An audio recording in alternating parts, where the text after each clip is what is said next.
mana there and win the fight there. This may be one of those games where it's better. I'm gonna check what Expeke is running.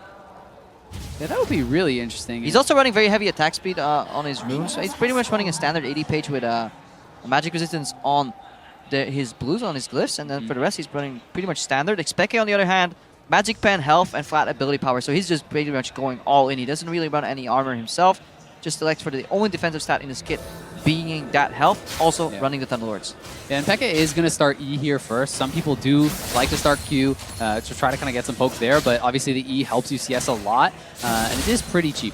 Yeah, definitely really cheap. Doesn't want to waste too much Q since he's going to be yielding the push anyways. Ronop in a good spot. Pekka keeping equal. I think equal is fine for him. Ronop's not over pushing, just playing with a single axe right now.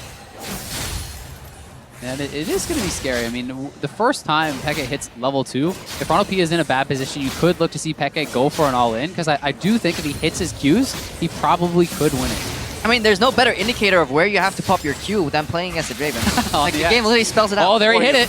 Okay. Ronop, so that's actually pretty smart. Ronop levels up his W second to try to be able to back off when he does get hit by that Q instead of the E. So I do like the adaptation, but Pekka's low on mana. Look at the mana. Oh, he's going for it. Ignite.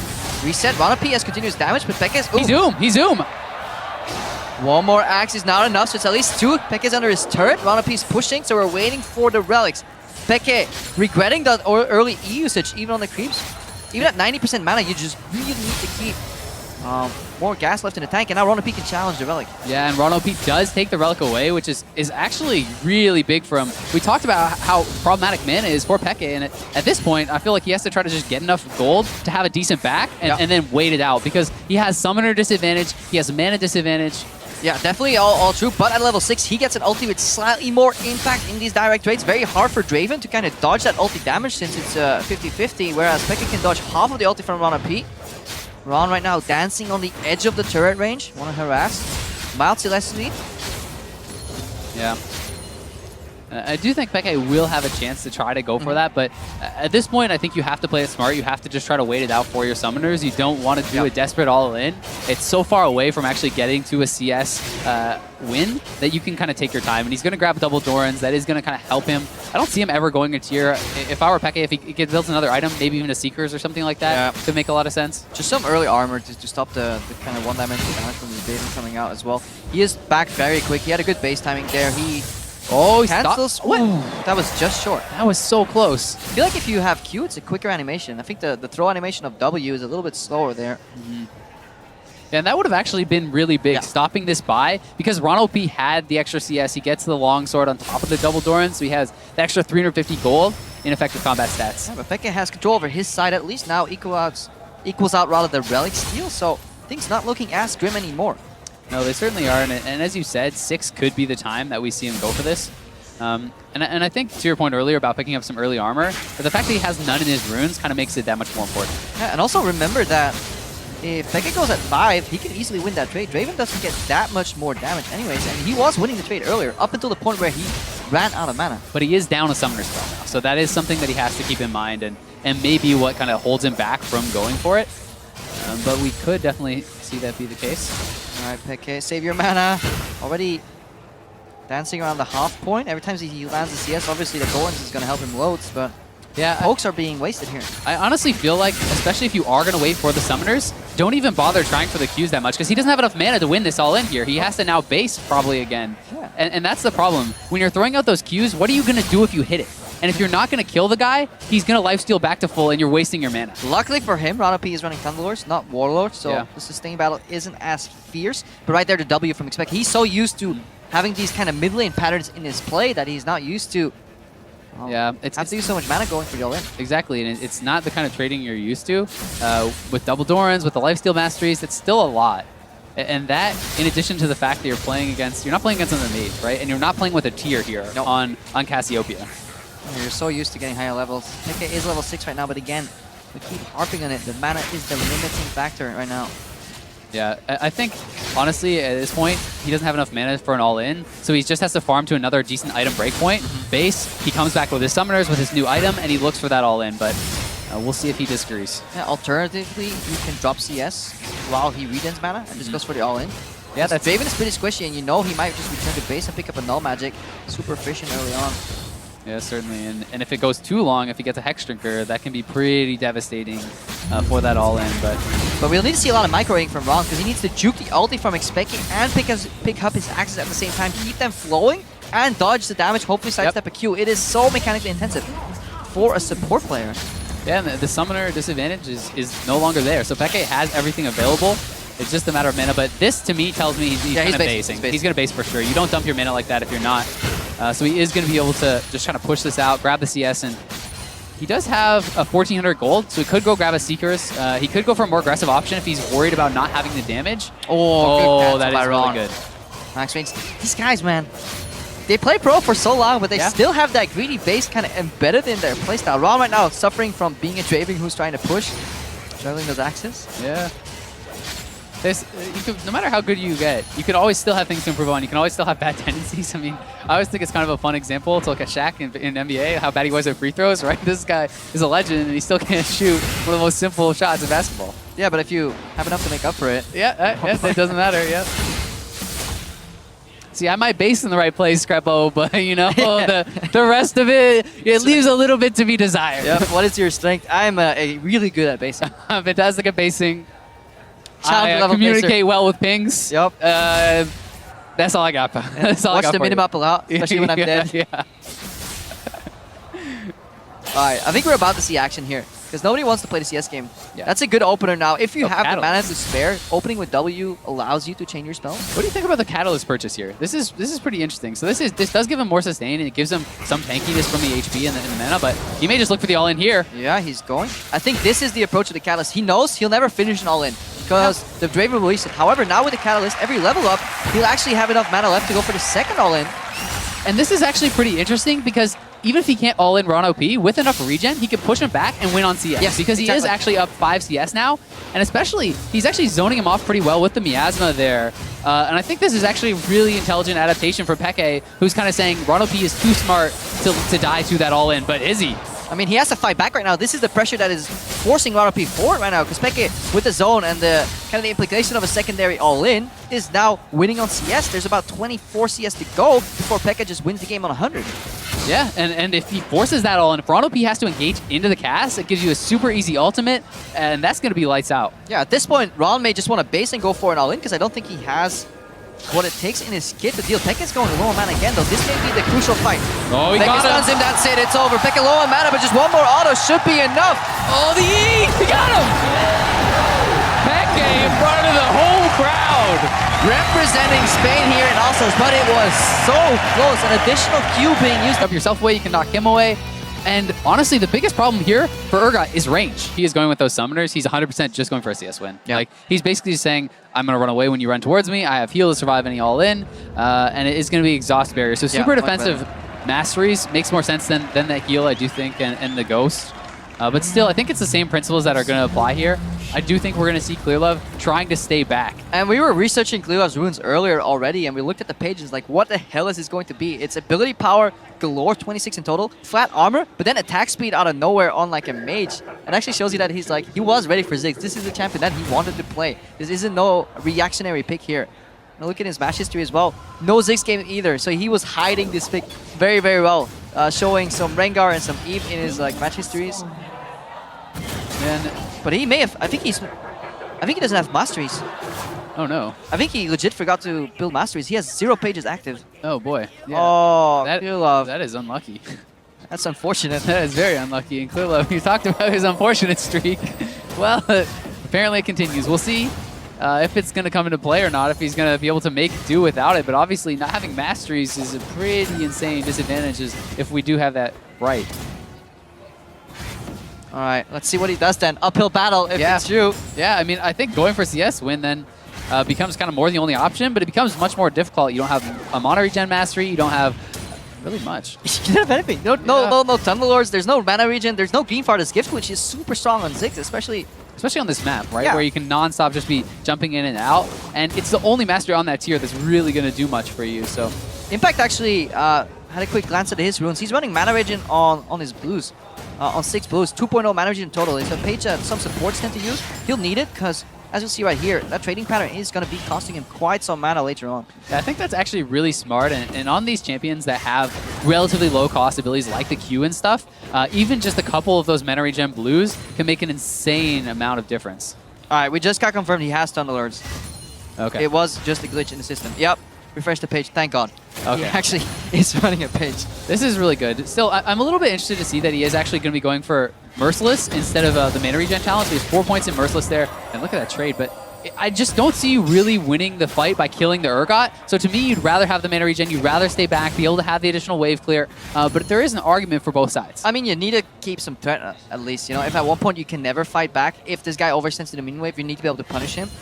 He probably has good rally control anyways, and may just build more Dorans. Yeah, so we will see if the mana does come into play, but still, obviously, there's arguments on both sides. I just think 4% extra damage under 40% HP is not worth being able to spam out a couple extra spells, right? Oh. You know, if you hit one extra spell, one extra satchel, that can be more than the difference there. Yeah, definitely if it's kind of a death of 1,000 cuts. Really good connection here by Oh, Impact the Ignite! too. Good barrier.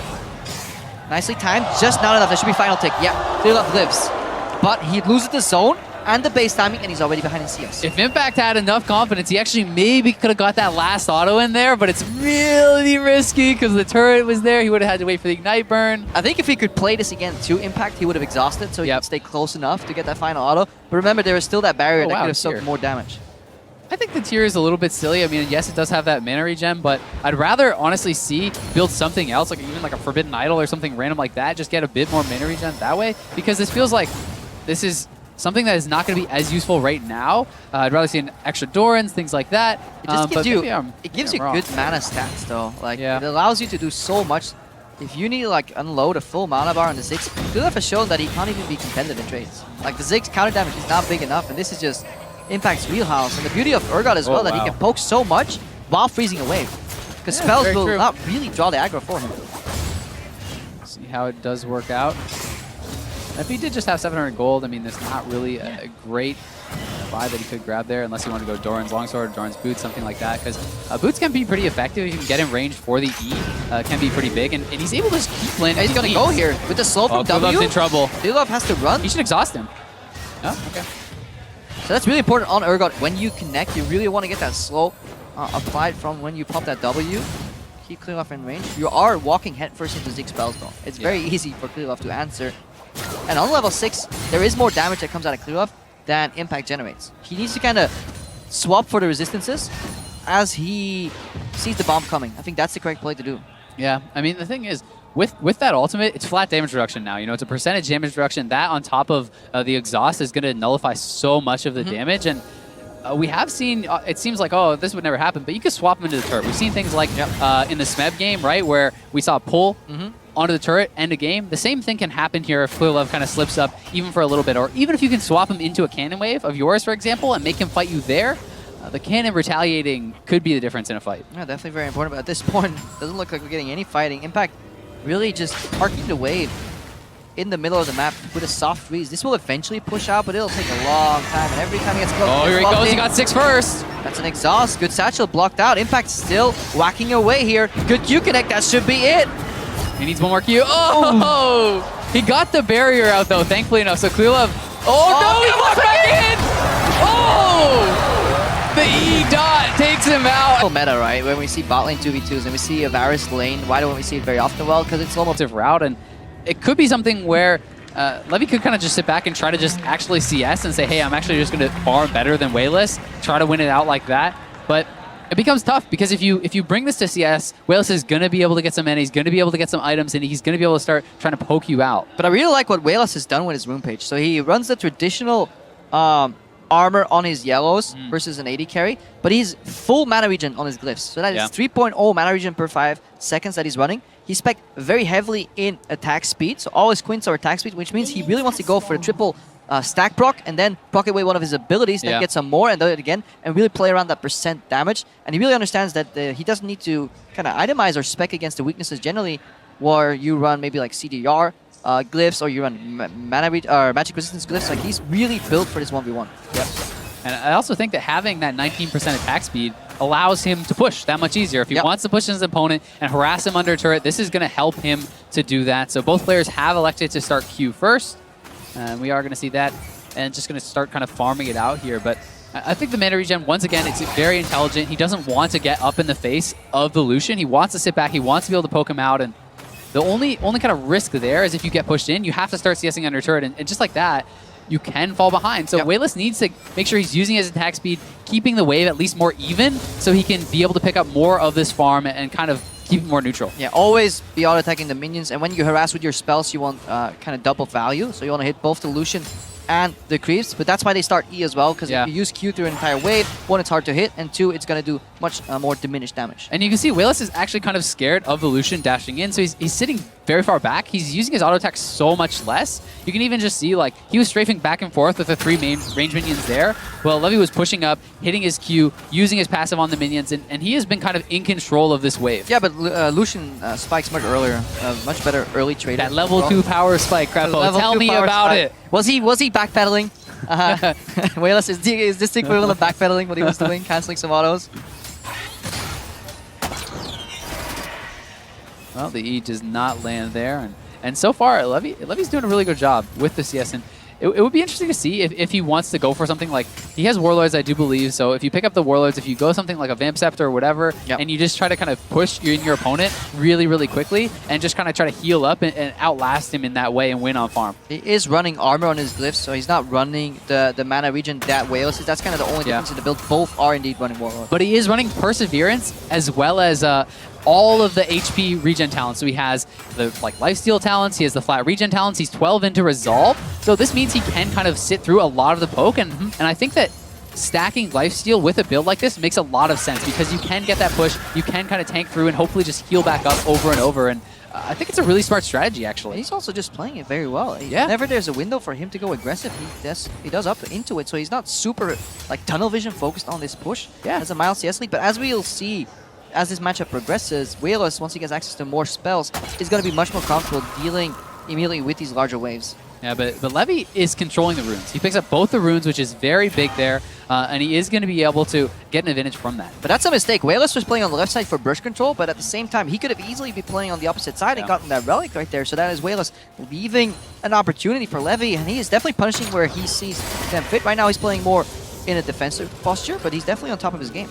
Yeah, certainly. And it kind of talks again about the fact that these guys practice these modes. Oh, I love this. Yeah, this is going to be a slow push for his opponent, which is going to deny a lot of the minions there. So I think this is really smart. Most people would have tried to shove it in. I don't think they would have got it in time. Yeah, I need to look at what the range creeps are doing. If you're wondering ever how a freeze becomes to be, it's basically because there is a slight advantage, especially in range creeps on the other side. Just look at them. They're all going to focus a creep. Melee creeps are really good at soaking up damage. It's the range creeps that you want to keep alive. And then when the next wave comes in, it just kind of stacks up and up and up. And if you're asking yourself, hey, well, he's missing some minions, why did he do this? It's because the opponent has more minions that are going to kill off his minions. So even though he misses a couple CS, his opponent loses way more and must push forward into him and kind of in a more vulnerable spot. And I do like the purchase here. I think Cloth Armor is actually pretty smart. Especially in AD carry matchups, because I feel like, as we see the relic being taken, really good punish by Wayless.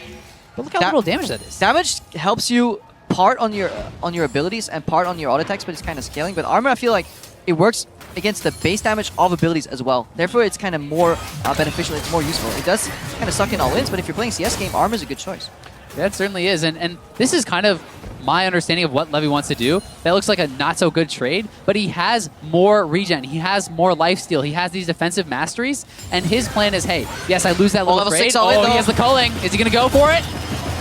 Oh, barrier, no exhaust. Really well timed there. He went back, got the last CS ready. As he was dying, he walks up with the dying CS. This is so smart. And this is honestly super well played by Levy. This is so smart. The cloth armor, the defensive masteries, the way he is playing this. He's now going to be able to deny minions. He's up 14 CS, gets a better buy. He's basically tanking his opponent to a victory. Yeah, he's just like a pseudo bruiser, I think is the closest we could call it. I mean, he has one cloth armor. We're not going to call him a bruiser, but I definitely agree. 2 cloth armors, Crebo. 2 cloth armors.